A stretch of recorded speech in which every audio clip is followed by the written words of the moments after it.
Hello and welcome to Pigeon Duiwe News. My name is Tato Schona and today we're at the Lofts of Davie and Son.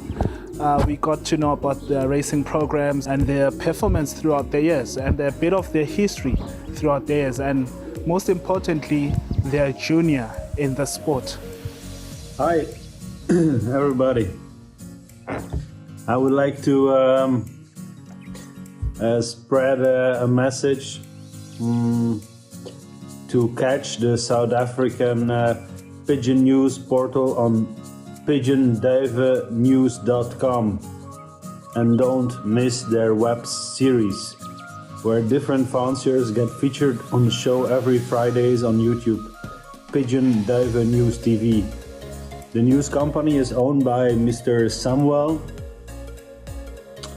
whom I met and who is a client of Pipa and who used to buy the Golden Prince and Gentle Lady and every other, many other super pigeons. And his main objective is to grow the sport, the pigeon sport in South Africa, as there is a big potential, and also to grow the sport worldwide. So don't forget to subscribe to this channel and to like or comment the channel. So I would like to say hello to all the pigeon fanciers in South Africa. Many regards from Belgium. I'm Nicholas. This was Nicholas from Pipa from Belgium. Bye bye. Davie and Son Lofts, welcome to another episode of Pigeon News. Thank you very much for having us.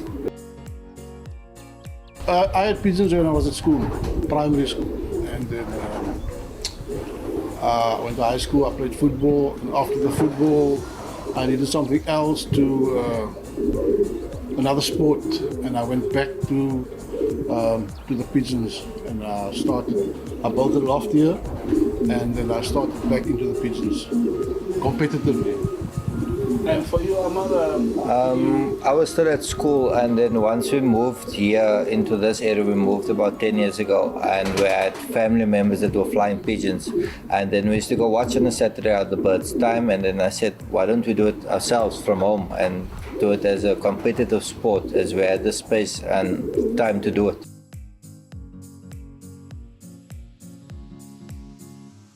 Yeah, when I built the loft, I got some pigeons from family members, and I went in the area and I bought some pigeons from the late Mr. Sambo, and also there was a farmer here, Mr. Elman, who I bought some pigeons from him, and I started with those pigeons initially for the first few years, and after that we started bringing in some better quality pigeons.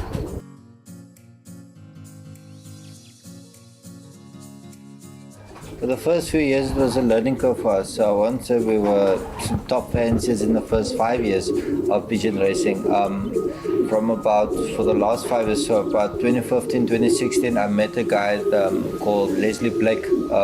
He was Weinberg champion for, I think, 5 to 10 years consecutively. So he was a top fancier that I met by chance, and another partner of him was Faisal Dolly, which I met, and I started visiting them, handling birds, and that's how I got better quality pigeons, and it improved my racing or our racing at the Lofts.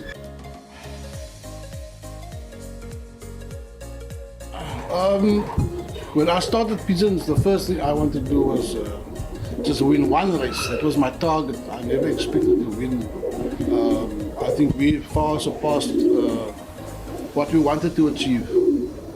And things are still going well for us up to this point.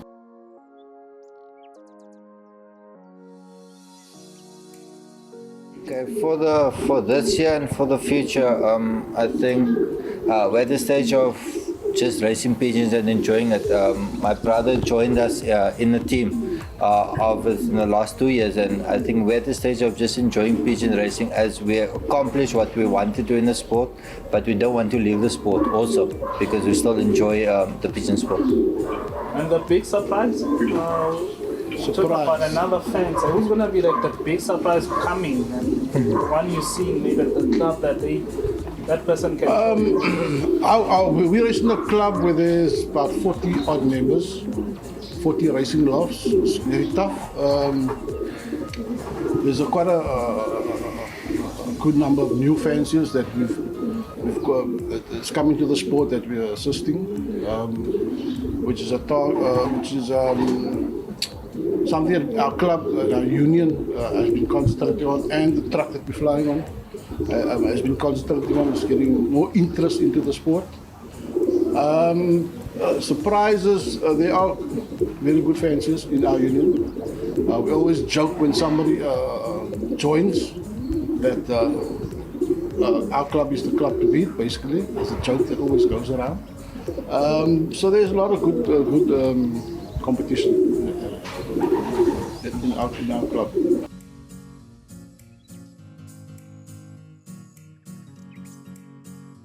I think the talk that's been in our heads for the last few years was a bigger loft. At the moment we fly out of a 4.8 meter loft by 2.4, so we had talks of a bigger loft and much more birds, and see if we can handle a bigger team, because at the moment we don't fly with such a big team.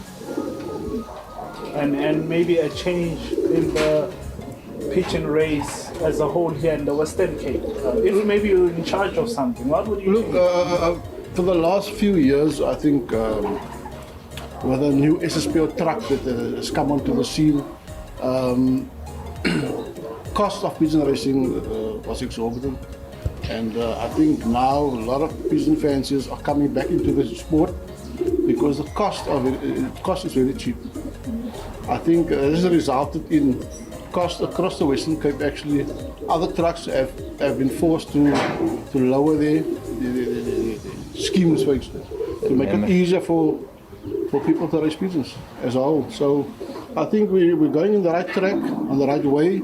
It's just that things could go better if there was no petty issues, which I suppose will always be in the sport to get. If we get those things out of the way, then pigeon racing should be in a good way.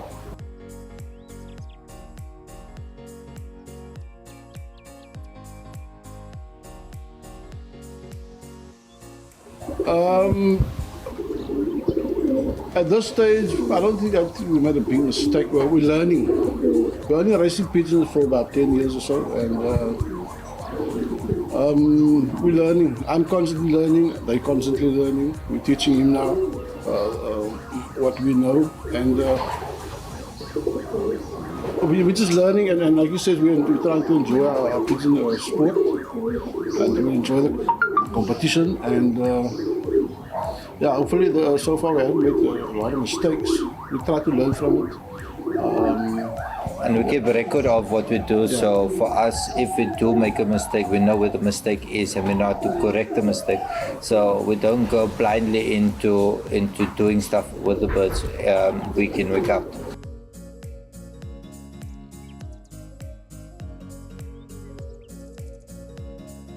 Our whole entire family's program is around the pigeons. I think at this stage everybody is involved. Everyone wants to know the results on a Saturday. People know when we time pigeons.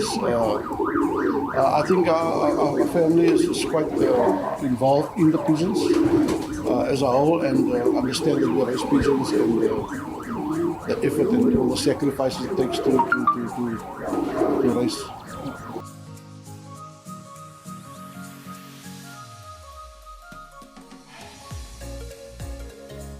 There was no space in the yard. When we moved here, my mother wanted a pool at the house, so we fitted a pool, and then we had to look for a space for our pigeon loft. And this was the only space we had available for our pigeon loft. So we said, okay, let's put up a loft and let's lift it a little bit higher, so because the loft was a bit low. So we lifted it a bit higher, and yeah, and that's as you can see, the space was minimal, so we could only build the size that we have. We didn't have the option of building a bigger loft. And do you usually now come into breeding? So it means you've got lots of breeding pairs, because you wouldn't want a bigger racing loft. So for us, 20 breeding pairs is enough. we'd like to scale it down to actually 15. We always say the more birds you breed, the more chances, or the less chances you have to win, because you're breeding all over the show. If you breed with certain birds and you concentrate on certain family of birds, then your strike rate or hit rate is much better in your birds, because you're dealing with just a small family of birds. So that's for my understanding of it. But I have in my hand, sorry, that one. Number is 279911. This weekend past, she won the Marmary Homing Union's auction race on Saturday. So yeah, she just came back from racing this weekend.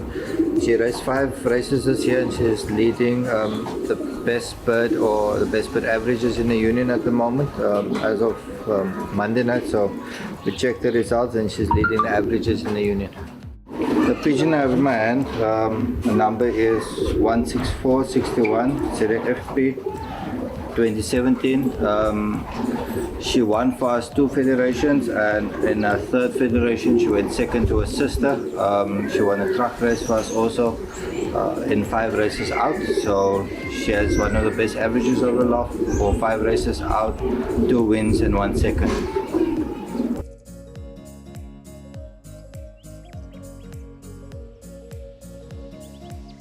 The next bird is the numbers 16418, FP 2017. She won for us a car race for the first year of the SSPO. When the SSPO started, she won me the car race. I raced it 10 weeks in a row. By the 10th week, she won a truck, Rafranek truck race, as well as best yearling bird on the truck, as well as best bird in the union.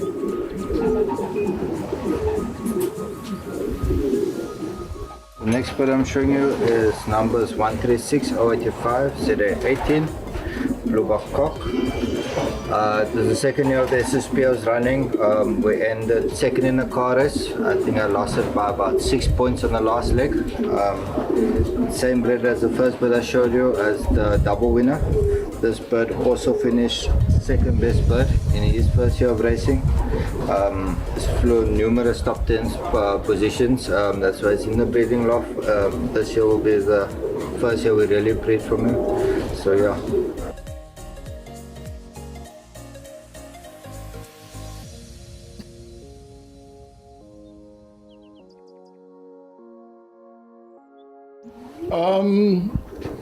No, I don't think we mess around too much with the food. We just give racing throughout the year and just adjust it when they return from the race.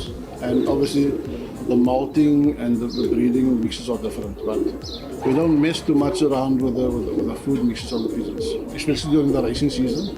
We try and keep it as simple as possible so that we eliminate mistakes and stuff like that. Medication?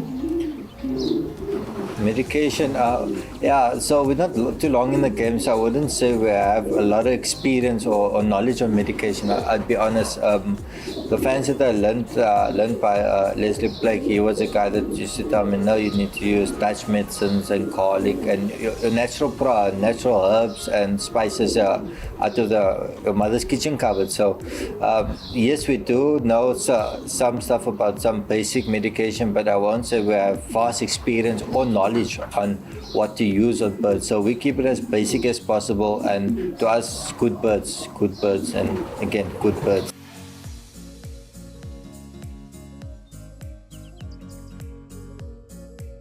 You've been hiding for 2 years. Look, I constantly talk to the new guys in our club, in our union. Whoever wants to come and chat, we're always available to chat our pigeons. I think the biggest problem a lot of new guys have is they think the answer is in the medication cupboard. The secret to pigeon racing is there, and it's not so. Like you said earlier, pigeons, and again pigeons and better pigeons is where it's at, and not the antibiotics like the new guys think. And a lot of guys come chat with them. I say it's not about medication, it's about quality pigeons, and that's the way forward, the way I see it. And then, young man, what's your name? Yusuf. So Yusuf, what has the sport done for you? It gives me something to do after school. I enjoy myself quite a bit with it, and I just love animals in general. And in terms of the other kids your age, would you urge them to join the sport? What would you say to them? Yes, it's a lot of fun. You should try it. It's very nice to fly pigeons. And you look forward to being a champion one day and carry on the legacy, yeah? Yes. I would like to say thank you for having us on your program. It's been a pleasant surprise.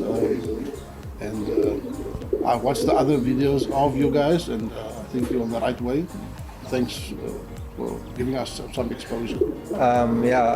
Thank you to you guys for what you're doing in the Western Cape and the pigeon sport in general.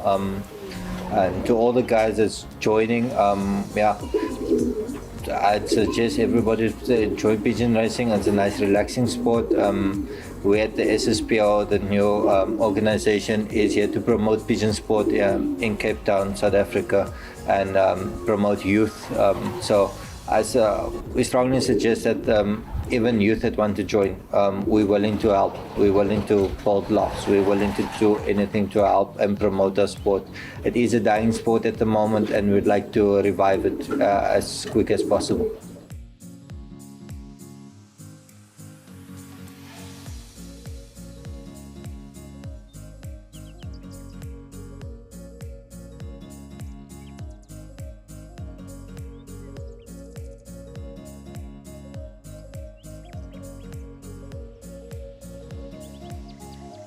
Don't forget to like, share and subscribe to this channel. My name is Tatos Khon, and this is Pigeon Duiwe News.